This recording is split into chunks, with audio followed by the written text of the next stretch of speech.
Olá, bem-vinda, bem-vindo ao Assunto na Mesa aqui no Futura, esse programa que debate questões importantes da educação contemporânea, a educação de hoje. E na segunda temporada, educação midiática, como um tema que aí percorre os 10 episódios que compõem essa temporada. E hoje esse é um tema para todo mundo ficar ligado. O que a gente tem, Sil? Pois é, a tecnologia está cada vez mais presente na nossa vida e também na vida das pessoas 60 a mais, né? Estamos também com um convidado super especial, que é o Mário Serra, professor, educador, especialista em tecnologia aplicada para a educação. Muito bem-vindo, Mário. Obrigado, Sil. Obrigado, Alê. É um prazer imenso estar aqui com vocês e é um tema que eu adoro falar, que eu adoro participar e que tem muito a ver com a minha vida. Mário, a gente aquecendo aqui para o programa já estava aprendendo muito com você, né? Eu queria saber, a gente fala muito de educação midiática, de letramento digital, né? Que de certa maneira digamos, um subcampo, a gente pode dizer, né? Da educação midiática. Como isso é possível para o público 60 a mais? Quer dizer, para esse público que não está geralmente no ciclo formal de educação, quer dizer, não está nem na educação básica e muitas vezes não está na educação superior também. Não está nas escolas, mas está aprendendo todo dia, a todo momento, nas diversas mídias às quais eles têm acesso, né? Que nós temos acesso. E aí fazer educação midiática é apenas organizar uma experiência que já está sendo vivida por todos nós, né? É claro que, como dizem alguns autores, né, nós somos imigrantes digitais, mas não estamos de fora, alheios, isolados desse mundo tecnológico. Ele faz parte da nossa vida. O nosso trabalho, quando a gente se propõe a fazer educação midiática ou inclusão, né, é mais do que simplesmente ensinar a operar equipamentos, né? É construir uma mentalidade nova sobre esses equipamentos, que não são só os equipamentos, né? Sobre esse novo mundo que está sendo desenhado tanto para os mais velhos quanto também para os mais novos. Nossa, muito bom, Mário. A gente tem ouvido muito essa ideia de como que a gente pensa a longevidade nesse universo digital, né? Porque como você mesmo disse, não é só sobre acessar a internet, né? A gente está falando de acessar direitos também. Mas antes de você falar isso, eu queria que você contasse um pouco a sua história. Como é que você chega nesse universo tecnológico? É uma longa história. Se você puder contar para a gente curtinho. Um pouco assim, se você pensa no garoto que antigamente, né, era o garoto da informática, bem, esse garoto da informática virou o senhor da informática, né? E eu era, assim, eu estou nessa história, nessa brincadeira aí de tecnologia desde os anos 80. Então, eu posso dizer que eu fui testemunha, né, não só de quem viu, mas de quem participou de todo esse movimento, desde micro de 8 bits, DOS, XT, Windows, todas as versões, vi chegar a internet, modem que fazia barulhinho, conexão, vi tudo acontecer. Eu também vi. Modem com barulhinho. Modem com barulhinho era legal, né? Aquele negócio de ficar esperando de madrugada, porque só tinha para pagar um pulso só. Então assim, essa é uma questão. E como educador, eu sempre entendi que a tecnologia, como todas as outras tecnologias, poderiam facilitar o meu trabalho.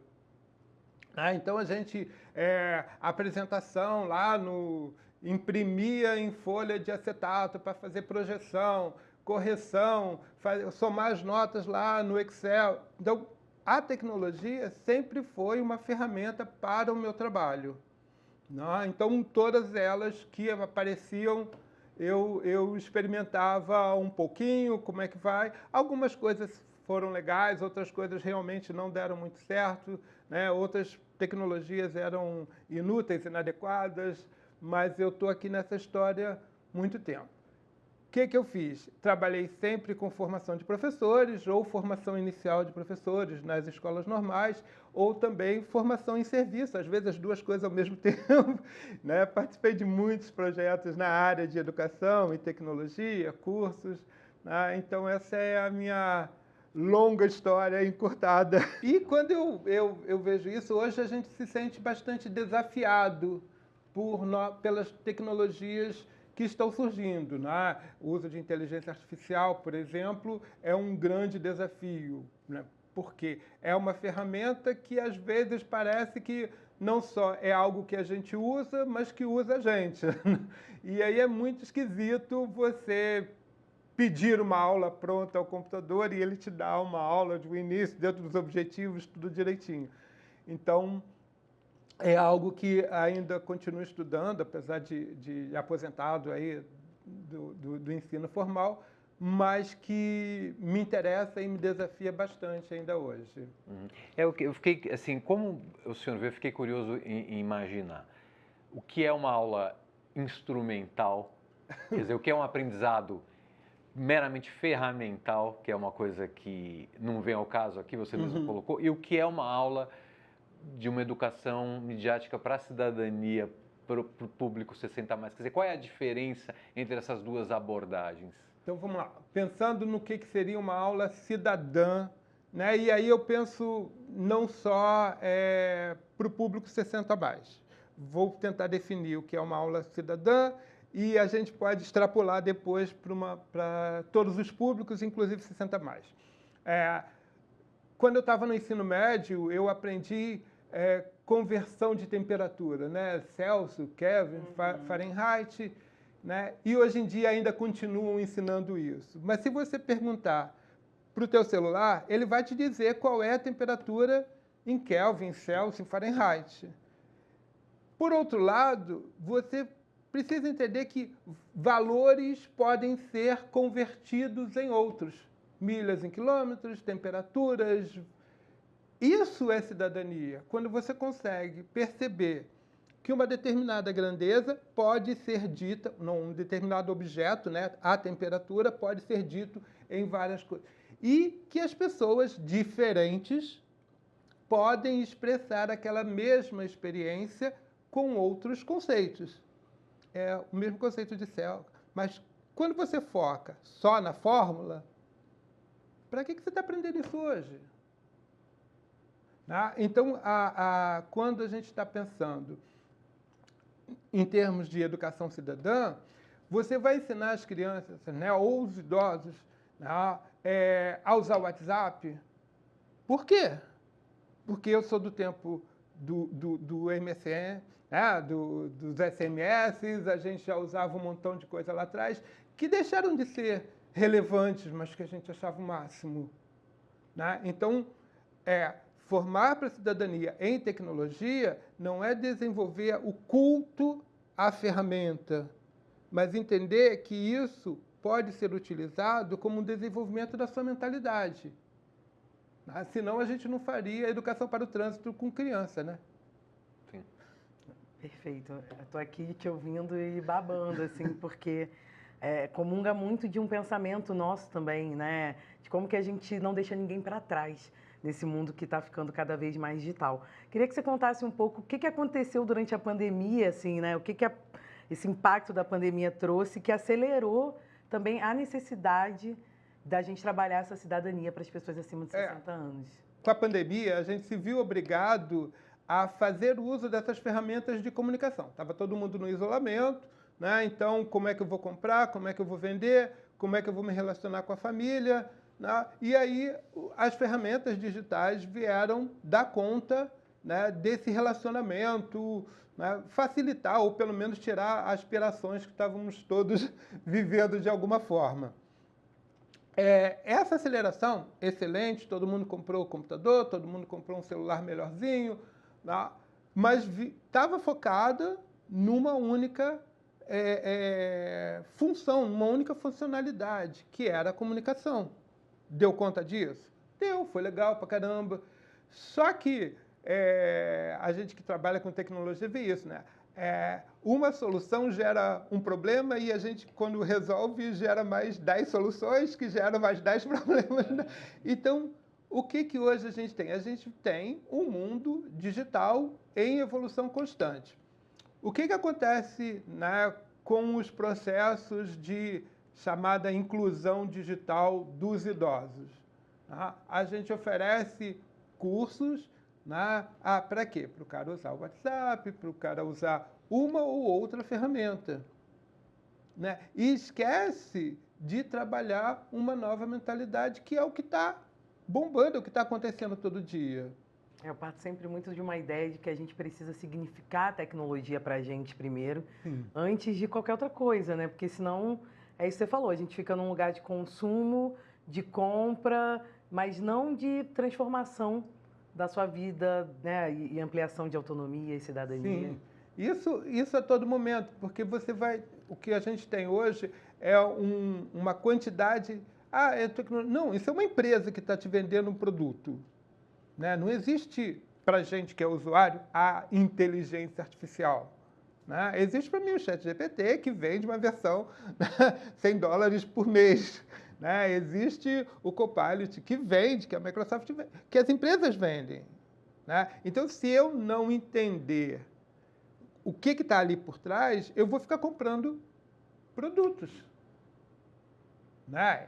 É o que eles querem? É, que eu compre. É o que eu posso? Não, não é o que eu posso.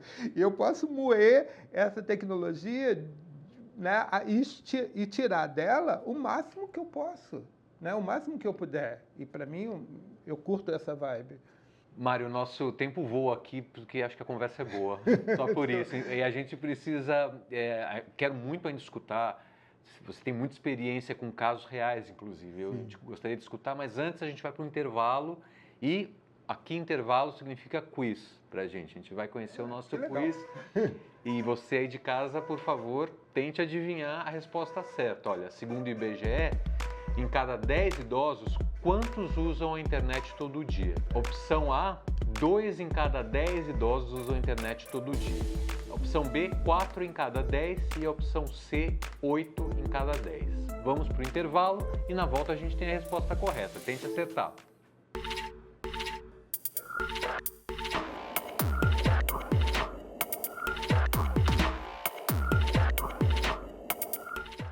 Estamos de volta aqui do intervalo com o assunto na mesa e com o retorno do nosso quiz.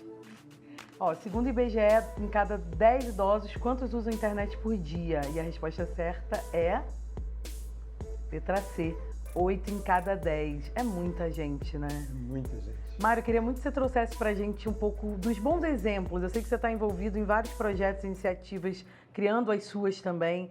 Quais são os bons exemplos transformadores que a gente tem hoje? A gente tem diversos casos. A gente tem uma experiência que foi muito legal, que nós temos um curso, né, em que tinha uma atividade com o Canva, né, que é uma ferramenta que todo mundo já usa, conhece. Se você não conhece, precisa conhecer, né? E essa pessoa, né, uma idosa, 60 mais, esperta, descobriu que podia usar o Canva para ganhar dinheiro, né? E o que ela fez? Começou a produzir topo de bolo, né? Desenhozinho, terceirizava o recorte, mas era uma atividade que ela não sabia usar, né? Aprendeu e isso impactou a sua vida, né? No seu bem-estar, né? Uma possibilidade financeira. Isso tem acontecido bastante. O fato de termos idosos que passaram a pagar com Pix, né? Pedir o Uber, né? São ganhos de autonomia. Melhorar as fotos, né? Pode parecer simples para uma pessoa que já é um usuário mais experiente, mas você ter um celular e conseguir fazer uma panorâmica, né? Entender por que a memória do teu celular tá sempre cheia e como é que você pode melhorar isso, são usos da ferramenta que significa apropriação para o seu bem-estar pessoal, né? Então, a gente tem diversos casos, todo dia tem sempre professor, eu não sabia, eu estou feliz, eu consegui fazer, né? Eu não peço mais ajuda, né? Isso é a coisa mais fantástica. Eu queria dar um passo assim um pouco para frente, porque tem uma questão, uma virada de jogo aí na tecnologia digital, que é a inteligência artificial, que ela muda a lógica do funcionamento das coisas. E esse é um ponto crítico para todas as pessoas. Sim. da infância, dos pais, quer dizer, está todo mundo aprendendo, sobretudo os impactos éticos que a IA tem na nossa vida. São números aqui, citar a questão dos dados pessoais, Sim. A segregação que muitas vezes o algoritmo traz. Como que o senhor vê que a fatia dos 60 a mais está encarando essa questão de uma nova lógica de funcionamento que traz a inteligência artificial? Esse é o desafio de 2025, né?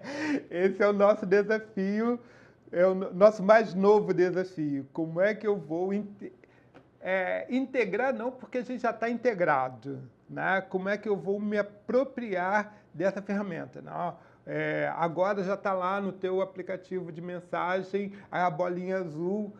Para que serve isso? O que aconteceu? O que eu faço com isso? É vírus, eu tiro, como é que eu tiro, não tiro? Esse negócio está me ouvindo? Então, fazer um exercício de me apropriar dessa tecnologia. Segundo lugar, é uma inovação que não faz parte ainda, dizer que não faz parte, como é que é? Ela não foi apropriada ainda pela geração, né, dos 60 mais. Mas precisa. Né? Precisa. E a gente tem pensado em alguns projetos de como é que eu faço para oferecer essa lógica nova de forma mais fácil de ser compreendida. E não ser simplesmente aprende a fazer prompt. Mas por que eu vou fazer um prompt se eu não escrevo? Por outro lado, existem algumas outras soluções que são cotidianas, que eu acredito que funcionem bastante. Né? Por exemplo, assistente virtual, né? Que é uma coisa que ainda não está... parece que a IA tomou conta, mas os assistentes virtuais, e principalmente, né, os equipamentos de assistentes virtuais, são fantásticos. São fantásticos e a gente ainda não conseguiu. Né? Por exemplo, eu desenho uma situação. Uma pessoa que sempre foi autônoma. Né? Todos nós aqui sempre fomos autônomos. Essa coisa. Imagine você depender de alguém para simplesmente acender a luz do seu quarto. Sabe assim? Tem um potencial aí que não foi explorado. Não foi explorado. Quer dizer, você pode dizer, acende a luz para mim, para não dizer o nome da menina. Né? Cara, né? Alguém com que eu possa estabelecer pelo menos uma conversa, pode ser meio doida, né? Ficar conversando, mas alguém a minha sogra passa horas e horas sozinha em casa. Né? Então, se você tem ali uma assistente virtual que não precisa decorar o nome da pessoa, liga para fulana, liga para minha filha, liga, e você pode dizer o nome, escolher o nome que ela quiser. Né? Minha filha, Renata, liga para o José, liga para o Zé, liga para o meu neto, e ela ligar e você conseguir falar, sabe assim, é uma ferramenta assim, que para a gente 60 mais, fantástica. Não, e essa ideia também, Mário, de tecnologia emancipadora, né? Eu acho que é nessa tecnologia que eu acredito, é nessa tecnologia que eu acho que a gente tem que investir mesmo. Mas eu queria trazer um assunto que é um pouco mais desafiador, que são as vulnerabilidades. Né? Quais são as vulnerabilidades que as pessoas 60 a mais estão mais expostas? Vamos lá. A gente gosta muito dos relacionamentos. Né? A gente é de uma cultura e depois, com o passar do tempo, estar junto dos outros, daqueles com que a gente conhece, e a gente tende a acreditar, né, nesses familiares, nessas pessoas. Então, assim, tudo que meu sobrinho, meu neto, meu filho diz para mim, e se está na internet, cara, isso é verdade. Né? Então, a primeira vulnerabilidade é que não faz sentido checar. Né? É uma lógica que nós não temos, né? Que a maioria não faz sentido checar. Por que eu... Sabe, é até falta de educação. Você não está confiando em mim?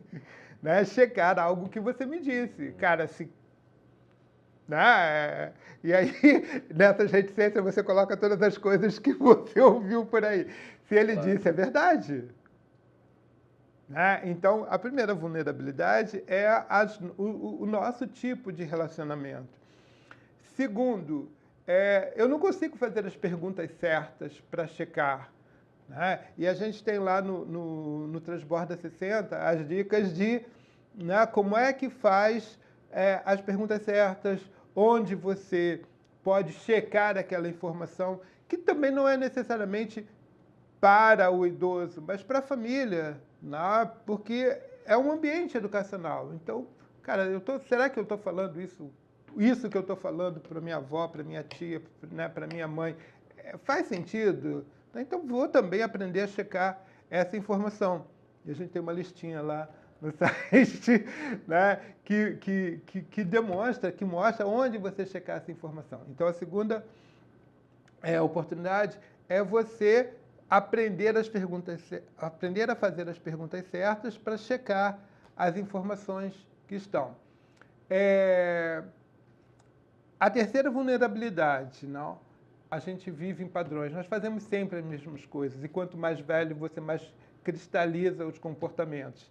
E para mim, que dei aula de sociologia, não tem nada melhor no mundo que ficar olhando as pessoas, né? E os algoritmos fazem isso com muito mais maestria. Né? Então, sabe o seu cartão, o dia que você gasta, né? Onde você usa, o que você comprou. Os algoritmos estão aí fornecendo os dados para a gente. E como a gente não muda o nosso padrão de vida, né, a terceira vulnerabilidade é a paixão do nosso cérebro para fazer sempre a mesma coisa. Né? Então, está aí romper essa possibilidade. Você vai proteger os seus dados? Não sei se dá para proteger. Eu estou tentando proteger os meus, mas... Ou então dá mais trabalho para quem quer te hackear, né? Você não consegue proteger 100%, mas... Não é tudo, mas... Tudo isso, Você usa sempre a mesma senha? Vamos mudar um pouco com isso? Não. Então, essa pelo menos as 3 vulnerabilidades que eu me lembro, de uma lista longa que a gente vive. Né? A gente está falando aqui de aprendizagem, né? E aprendizagem ao longo da vida. E me parece que aprender é uma habilidade, de certa maneira, porque a gente pega aqueles pilares do Jacques Delors, da Unesco, o aprender a aprender é uma habilidade que a gente desenvolve, né? E na escola, aprender a aprender significa você estar pronto para aprender sempre. Onde está, quem é o responsável, quais são os responsáveis em desenvolver isso para justamente evitar essa cristalização do comportamento? Porque o aprender é justamente esse rompimento dessa cristalização de padrões, né? Porque o aprender é se abrir para o novo. Se você não se abre para aquilo que você vai aprender, você não tem a possibilidade de realizar isso. A gente, na escola, tem esse grande desafio, né? Formar hoje para um futuro que a gente não sabe qual é. Desenvolver competências que, estão só rascunhadas, né? Pontilhadas assim, que você ainda não viu. E convencer os outros que tiveram algum sucesso num mundo que está deixando de ser, de que o mundo não vai se repetir. Exatamente. Né? E a escola está vivendo, ao meu ver, essa demanda. Né? Você chega... O quanto você recolheu para si durante esses 12 anos, esses 15 anos de escolaridade. Não é aquilo que você respondeu certo para o seu professor. Não, eu tinha algumas questões na sala que era, tá legal, me convence de que você está certo, eu vou te dar 0 de princípio. Né? Eu acho que você está errado. Agora, o teu trabalho é mudar a sua nota. Eu não vou te dar nota, eu vou te dar 0. Se você não falar nada, você vai ficar 0. Pelo menos eu acho que isso é bastante interessante, desafiante. O problema é seu, você vai ficar com a nota que você me convencer. Fala das coisas que você aprendeu. Ou o que você gostaria de aprender depois que estudou isso. O que faltou? Então, assim, desenvolver competências para um mundo que fala dos seus interesses, fala do que você está afim, né? O que você desenha para frente. Então, essa é, para mim, o grande desafio, né, do cotidiano da escola. A gente, infelizmente, tem que acabar e a gente está nessa temporada querendo fechar sempre com uma ideia de esperançar, né? Porque os tempos estão difíceis, né? E assim, qual é o teu sonho, Mário, dentro de todos esses desafios que a gente tem, nesse mundo que é cada vez mais digital? O que o Mário sonha para futuro / presente? Futuro / presente, né? Eu sonho que a gente consiga se relacionar como pessoas, sabe? As ferramentas digitais, as ferramentas vão estar sempre aí. Agora é a moda do digital, né? Foi mecânico, foi o fogo, assim, foi, né? Mas tem que servir para sermos mais pessoas, porque é só isso que nos resta. A gente não consegue ser máquina. A gente, por enquanto, e eu espero que há de infinito, eternamente, a gente só consiga ser pessoa. Então, assim, gosto de estar aqui e saber que as pessoas vão estar assistindo em qualquer tempo, lugar. A barreira da língua não mais é barreira, né? Eu posso botar a inteligência artificial traduz qualquer conversa para mim. Olha que legal, quanta coisa eu posso aprender, gente. Sabe, assim, problema dos cursos de inglês, mas que legal! Não tem nada. Eu posso pegar um texto em inglês e escanear e ele me dá em português. Caraca, olha só quanto conhecimento eu posso ter. Gente, eu posso pegar latim, grego, aramaico, tudo isso e traduzir. Olha quanta coisa eu tenho. E para que serve isso? Para eu ser uma pessoa melhor. Então, assim, para mim, é a mesma história. Para que serviu o fogo? O fogo criou a linguagem. A gente conseguiu ficar mais tempo acordado e, ao ficar mais tempo acordado, fazer planos, desenvolver uma linguagem, contar aquilo que foi durante o dia. Então, assim, baita tecnologia. Manter o fogo. Conhecimento é bom demais, né? Caraca! Então agora a gente tem uma coisa assim, todas as línguas no mundo na minha tela. Olha que legal! Caraca! Que legal! Tinha terminar para cima, não? Entendeu? Só isso. Obrigado, Mário. Nada, foi um prazer. Foi demais ter você aqui com a gente. O prazer é todo meu. É todo meu. É isso. Obrigada demais. Bom, infelizmente a gente chegou ao fim dessa conversa, mas o assunto na mesa continua, né, Sil? Exatamente, gente. Segue Futura nas redes e compartilha com as pessoas de todas as idades, porque esse assunto é urgente. Até mais. Até mais. Até mais.